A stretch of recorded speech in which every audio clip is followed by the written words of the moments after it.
Mega 9 box office. నేను Kavya. Radhika Apte north సినిమాల్లోనే కాదు సౌత్ సినిమాల్లో కూడా నటించింది. ముఖ్యంగా తెలుగు సినిమాల్లో కూడా నటించింది. అయితే సౌత్ సినిమాల్లో నటించినప్పుడు తనతో ఓ హీరో అనుచితంగా ప్రవర్తించాడని ఓ ఇంటర్వ్యూలో చెప్పడం అప్పట్లో సంచలనమైంది. రాధికను ఇబ్బంది పెట్టిన ఆ హీరో ఎవరు అనేది చెప్పలేదు. కానీ సోషల్ మీడియాలో పెద్ద చర్చే జరిగింది. తెలుగులో 2 సినిమాలు తప్పితే పెద్దగా సినిమాలు చేయని రాధిక ఆప్టే ఇప్పుడు తెలుగు సినిమాలో నటించేందుకు ఓకే చెప్పిందట. ఇంతకీ ఏ సినిమాలో నటించబోతుంది?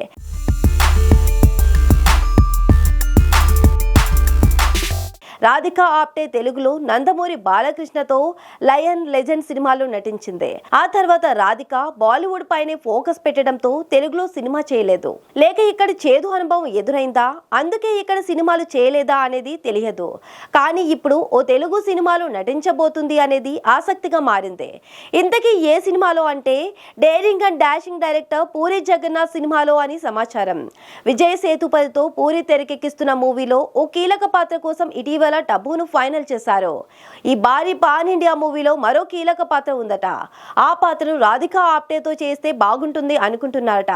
ఆమెను కాంటాక్ట్ చేస్తే ఈ సినిమాలో నటించేందుకు ఓకే చెప్పిందని సమాచారం. టబు నటిస్తుందని ప్రకటించినప్పుడు విజయ్ సేతుపతికి జంటగా అనుకున్నారు కాదట. రాధిక ఆప్టే మాత్రం విజయ్ సేతుపతికి జంటగా నటించనున్నట్టు తెలిసిందే. డిఫరెంట్ కాస్టింగ్ తో సినిమాపై క్యూరియాసిటీ పెంచడంలో పూరి బాగానే సక్సెస్ అయ్యాడు. ఇక స్క్రిప్ట్ లోను బలం ఉండి టేకింగ్ లోను ఒకప్పటిలా మెరుపులు మెరిపించగలిగితే పూరి ఖాతాలో మళ్ళీ ఓ హిట్ పడబోతున్నట్లే. జూన్ లో ఈ సినిమా సెట్స్ మీదకి వెళ్ళబోతుంది. మరి ఈ సినిమా అయినా పూరికి సక్సెస్ అందిస్తుందేమో చూడాలి.